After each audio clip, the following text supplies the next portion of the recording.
next congregational song is going to be introduced by Jean Heinrich. What are we singing this time, Jean? In the Pink Book, number 10, The Poet's Eye.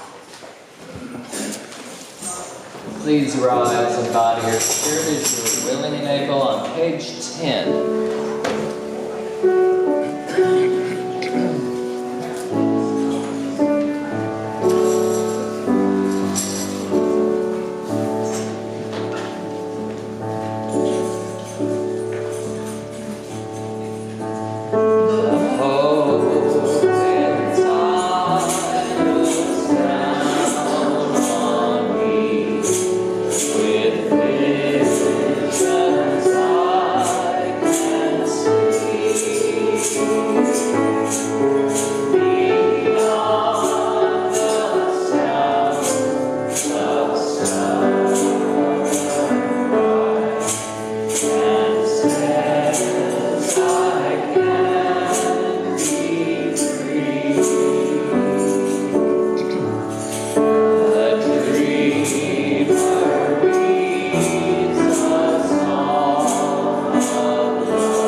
Peace grow in the land. Courage, take my hand. Amen. Amen. At this time, we are going to spend time sharing joys, sorrows, and milestones, deeply felt joys and sorrows and milestones in our lives. And Susan will pass the microphone.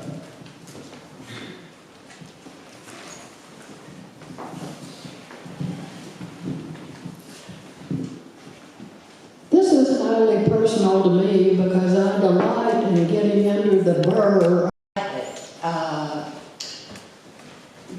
Poet extraordinaire who spoke here, who speaks here often, and he spoke on the topic, open your heart to the storm. And it's also inspired by Shanti Price, the great magic flute player, who does this version of music she calls a sound bath.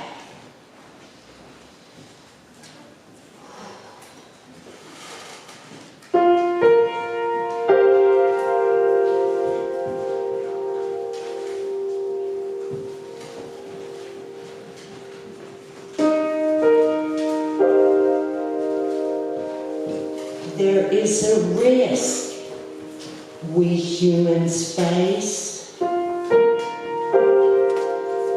that in fighting against something,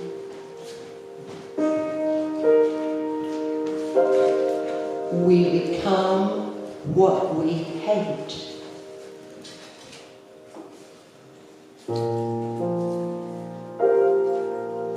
To protect from this possibility, the poet told us so eloquently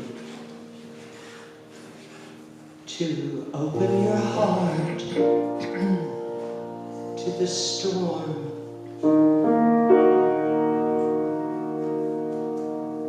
Open your heart to it all.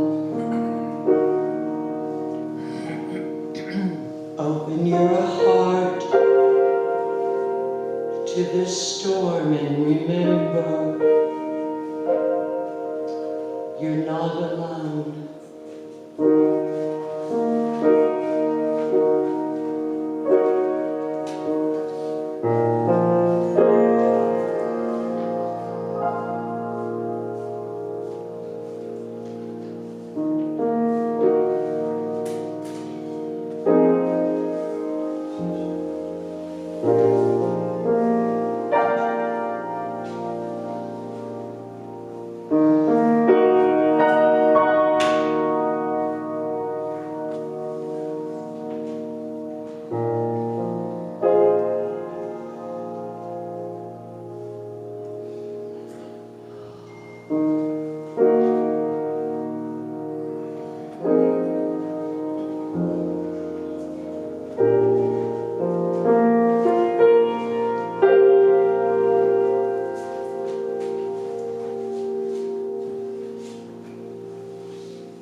Thank you, Jean. It's beautiful. And thank you to all who have helped support this space with your contributions. This morning, we are happy to have Reverend Marti Keller speaking with us today. Marty and Richard have been members here at First E for a few years now. Reverend Marti Keller has served as a Unitarian Universalist minister for more than 25 years, most recently as minister for the Auburn Unitarian Universalist Fellowship. She has been both a parish and community minister, serving congregations in the South since 1998. And we welcome her today with her talk entitled Misbehaving Women. Please join me in welcoming Marti.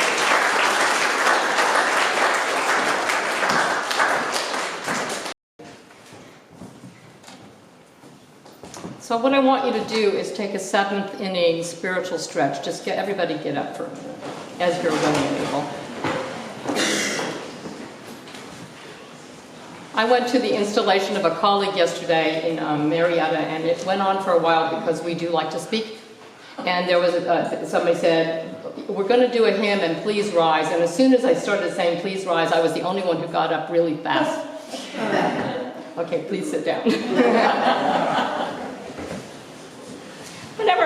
This is March 1st, the first day of International Women's Month. We're going to have 2 services in a row dedicated to that. So usually when I speak in March, I usually do speak about women. I was the associated minister with the UU Women's Federation for a number of years. I did their gender justice work before that. Yeah. Before that, I worked for Planned Parenthood and a lot of other organizations, so I'm often asked to talk about women. But I usually dedicate my March sermons or homilies or spoken word to my dad. So Richard, you're not going to be disappointed, who would sit at the head of the table. By the way, he was a CDC NIH person. And he would say, I like my coffee strong and my women weak. But he loved me, and he supported me, and he would be very proud that I'm up here talking about women who are misbehaving. So this is for my dad. It's also for one more person. Last Tuesday evening in northern Idaho, Coeur d'Alene, Idaho, a Republican-hosted legislative town hall meeting, we've been hearing about those, descended into chaos, according to the Associated Press, after 3 plainclothes workers, security workers, removed forcibly a woman who was shouting at the panel of speakers. She wasn't the only one who was talking over them as they talked about justifying massive Medicaid cuts. You can talk over me, and other gargantuan slashes to federal funding, and defending a new anti-abortion law in that state, which these Republicans claimed protect doctors from being forced to do abortions. So talk to me. You know why? That's crap. Anyway, so that's what was going on. After videos of the manhandling were circulated, went viral along with lots of other media coverage. This was covered by the New York Times, by most of the major news outlets, NPR. A GoFundMe began raising money for her legal costs because she was accused of disrupting a public meeting. And the police chief asked that the security company's license be revoked and the workers be fired, which they were. And by the way, the charges were dropped. Her name is Teresa Borenpol, and she was that night a gloriously misbehaving woman who might well make history. And this spoken word this morning is for her. There are a couple of marker slogans that have captured some of the waves of modern feminism. One, a woman without a man is like a fish without a bicycle. A woman without a man is like a fish without a bicycle. Got lots of traction in the second wave women's movement in the 1970s, and I leave it to you to make your own sense of that one.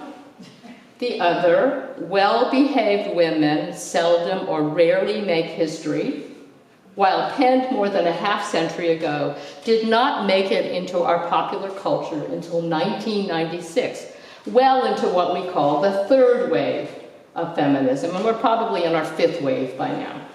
Well-behaved women rarely make history has been attributed variously to Eleanor Roosevelt, Anne Boleyn, Marilyn Monroe, and of course, unknown. The earliest evidence of a version of this phrase, according to quote investigator, one of my favorite sources of news, appeared in an academic paper in the journal American Quarterly in 1976 by Laurel Thatcher Ulrich, who is a Pulitzer Prize-winning emeritus Harvard historian whose approach to history has been described as a tribute to the silent work of ordinary people. The silent work of ordinary people. Laura was more surprised than anyone when some time ago a former student of hers emailed her from California. She gets a lot of emails. You'd be delighted to know that you are quoted frequently on bumpers in Berkeley through what Professor Ulrich describes as a strange stroke of fate. She got used to her name on the backs of cars, especially hybrids, on t-shirts, on tote bags, on coffee mugs, on magnets, on greeting cards, and on websites. How many of you have ever had one of those on anything that you own? I know that I did.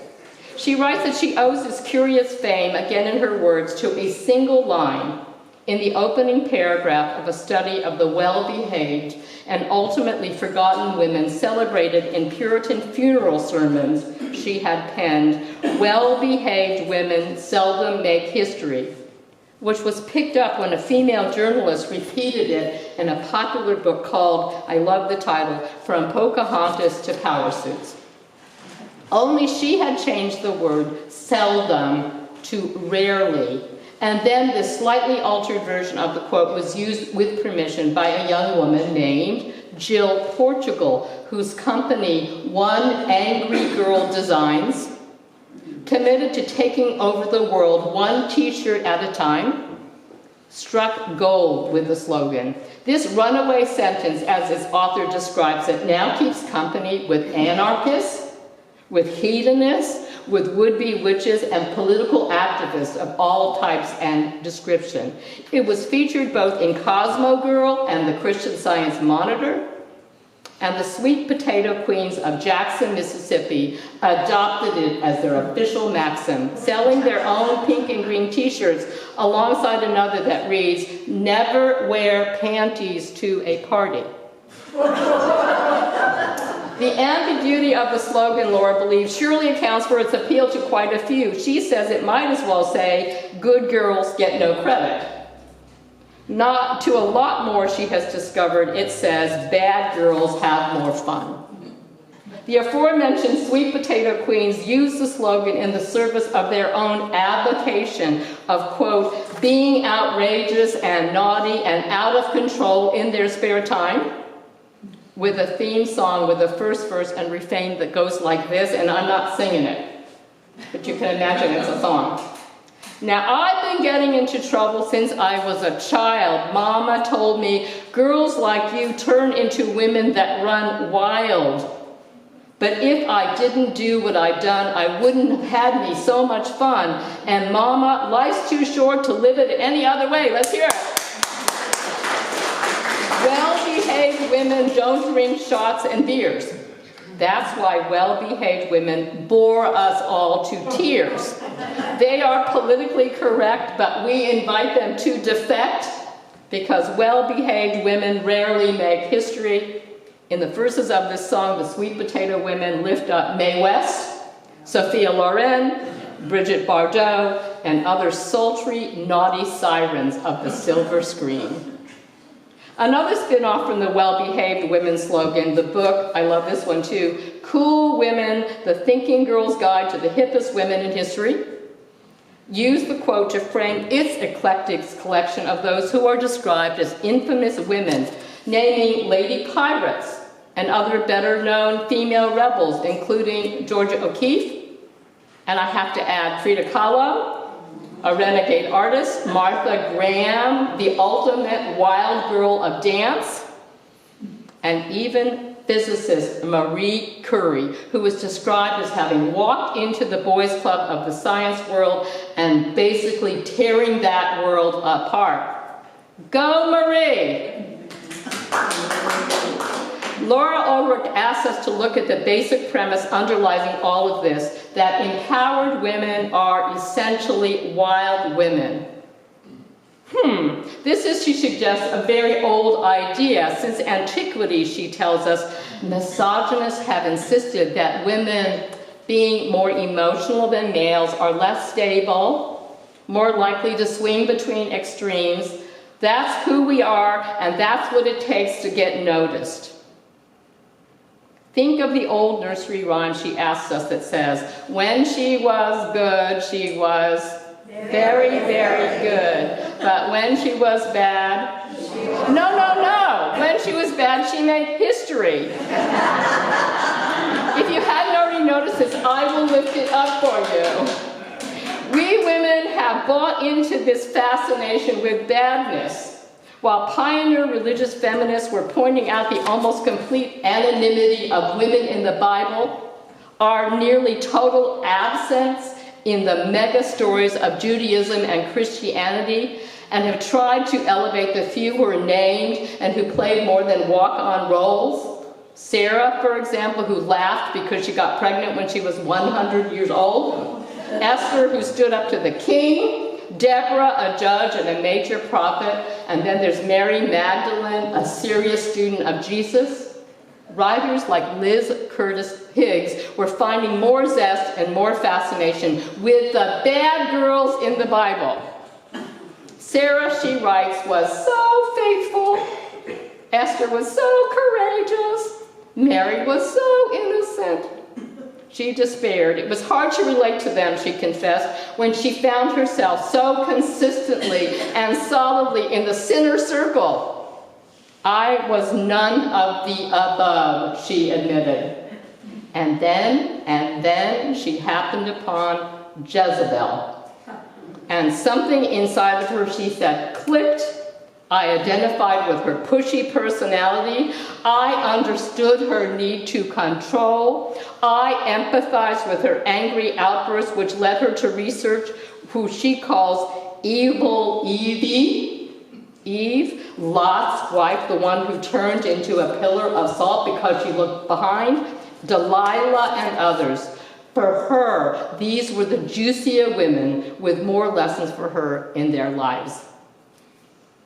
Okay, I'm going to admit my own fascination with bad girls from early on in my life, when the greaser girls, and that's what they called themselves, the greaser girls in junior high and high school seemed to live in a braver and from the outside more fun and liberated world than those of us who moved our way dutifully along the advanced placement and student leadership tracks. Raise your hand if you know that one. Okay, I know there's more of you than that. However, unlike any of my other AP peers, since I was really abysmal in math, I was put in remedial classes. The classes where the non-elite were warehoused, the delinquents, the slough-offs, the nearly dropped out, that's who I went to class with. So I was at least on mumbled first name basis with some of those greaser bad girls.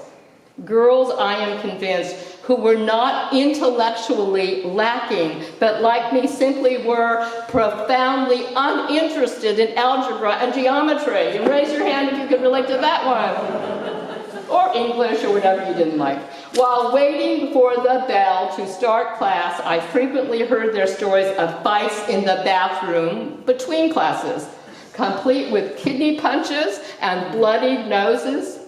Being with them daily, I was accustomed to the smoky smell of their clothes, the boldness of their hyper-short skirts, the raccoon linings of their smoldering eyes, and their scarlet red lipstick pouts. I so wish sometimes I could be them, as wildish and scary as they were, perhaps and probably mistaking their bravado for self-centeredness and self-worth.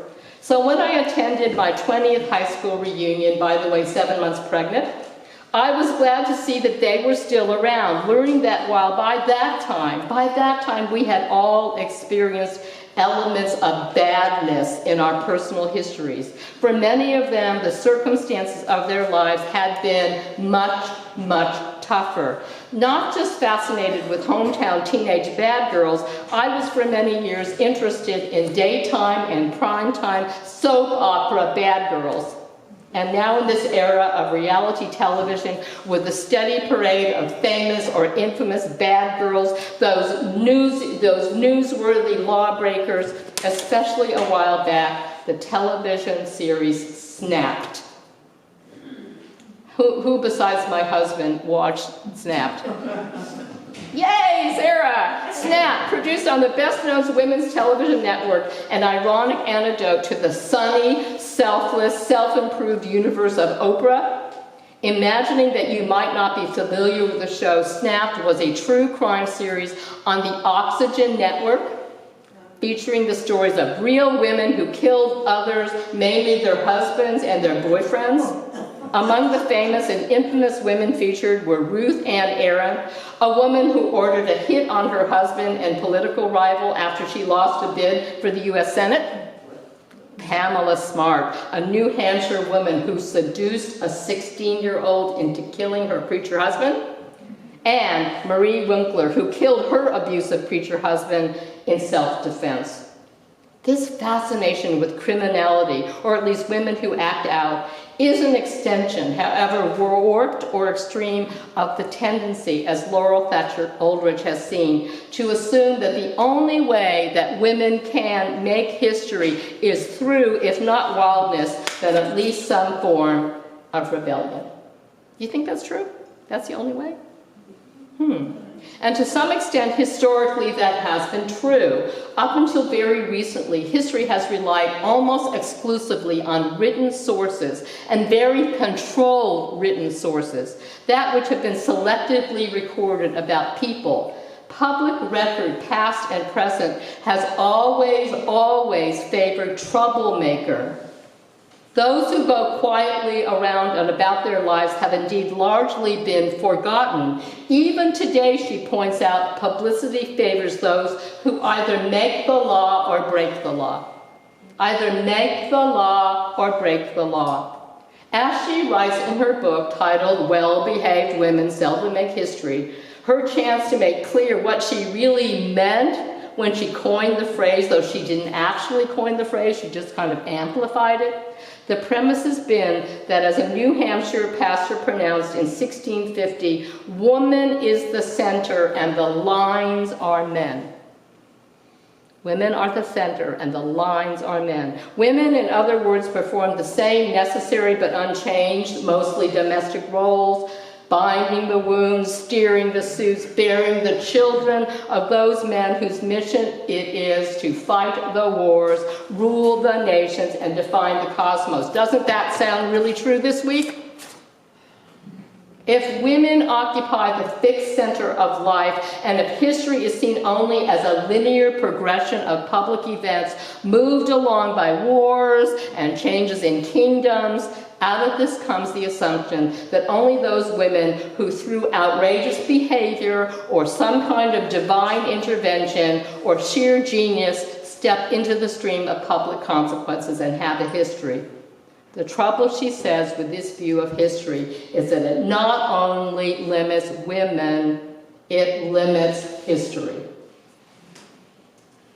After her book came out, Laurel received an email from Austin, Texas. She received a lot of emails, as I said. Her correspondent told her that to her the slogan, well-behaved women seldom make history, meant that when women try to behave in a traditional, ladylike way, they, quote, miss the opportunities to speak their minds and they become passive and unimportant, end quote. Her husband, on the other hand, thought that the saying has more to do with actually being a bad girl and needing to get attention for it. Like Madonna, he said, actually at one time my personal heroine, and Britney Spears. Now she wondered what the bumper sticker is really saying to women. She asked Laurel directly, what does that bumper sticker really mean? And Laurel responded that she wished she knew. It is saying many things now, as it indeed has taken on a life and multiple meanings and contexts of its own. But what its author wanted to do when she penned it as a 36-year-old graduate student studying colonial funeral sermons was to give ordinary, well-behaved women a voice. The hidden ones, the Puritan women who never preached, who never sat on a deacon's bench, who couldn't vote or go to Harvard, hoping perhaps for an eternal crown they never asked for or expected to ever be remembered on earth. Never. And they haven't been. My objective, she tells us, was not to lament their oppression or wish they had been bolder or badder, but to give them history. Her objective was not to give instructions for how women can gain attention at present, but to find ways to ensure that our lives and our roles are not obliterated. So it seems appropriate at the beginning of Women's History Month to point to some of the ways that women have made their own histories and ways we might for the future. So some women have simply taken upon themselves to write their own histories. For example, Unitarian suffragist Elizabeth Cady Stanton wrote a memoir because she actually lived to the age at 80, called 80 Years and More, described as a grandmotherly chat, part reminiscence, part sermon, part travelogue. which has given us a picture of her life through her own words, painting a portrait of a woman who had both a very ordinary and very extraordinary life. At Rutgers University, historians collected and edited the complete works of Stanton, and fellow Unitarian, turn around and look at her, Susan B. Anthony is on our wall. There you go, Susan. Which produced a microfilm edition of 14,000 documents on these two women. Women who were women of their time. Women with flaws in their characters and biases in their viewpoints, but I still believe deserve to be remembered and honored. There are dozens of similar adventures. The Women's Writers Project at Brown University rescued hundreds of William Shakespeare's female contemporaries from oblivion. In Canada, the Harriet Tubman Resource Center of the African diaspora has documented 20,000 slave refugees who escaped before the Civil War. And then there were groups like the Southern Christian Leadership Conference of women who put women back in history through heritage tours, which not only visited the markers of the famous men of the civil rights era who acted for justice, but also the much less heralded women like Marie Foster, who offered literacy and citizenship classes in Selma, Alabama, and who, despite being clubbed and injured, stood her ground on Bloody Sunday during the march across the Edward Pettus Bridge. By the way, the 60th anniversary of that march is next Sunday in Selma, Alabama. And let's just remember those people that crossed that bridge for us. To listen to and to record each other's histories and hopes, we can, women and men, encourage each other to put our memories and our values into words now, lest they be buried and silenced forever. We have an obligation then to raise our voices like that woman did in Idaho. Raised her voices, talked over those men, got arrested for being disrupted. To record our personal values and our family stories, to make sure that our own ordinary stories live on. In doing so, in writing women back into history with all of our badassness, we strengthen the fabric of the entire civilization. May it be so this first day of Women's History Month.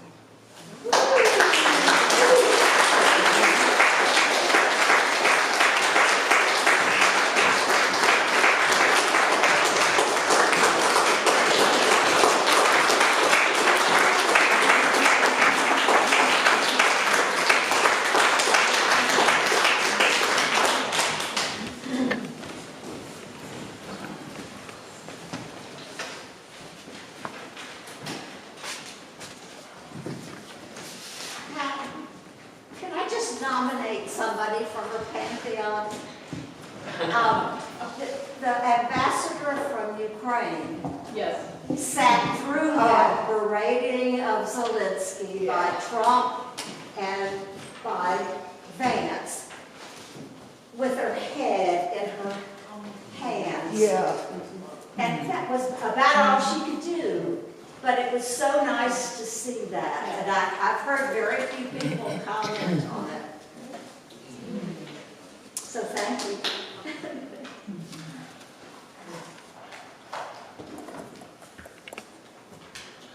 We will have a closing congregational song and then closing words. Jean, what's our song going to be? It was going to be this, but I changed my mind. So if you all would just put this on the piano before you leave. What I want us to do is a song that Patton wanted me to learn and teach you all. And so, happy birthday, Patton. If you all could kind of stand up and get in a loose circle. It doesn't have to be a real circle, but sort of. And this is how the lyrics go. You'll notice I have adapted the song. Okay. Be the change that you want in the world. Be the change that you want in the world. Be the change that You want in the world. Be it. See it. See it. Bring it. Bring it. Sing it. Sing it. Be the change that you want in the world. Now this has some real easy harmony. So if you hear the harmony part, sing out. And don't worry, there's so much repetition. Those of you that don't know this will catch on real quick. Okay.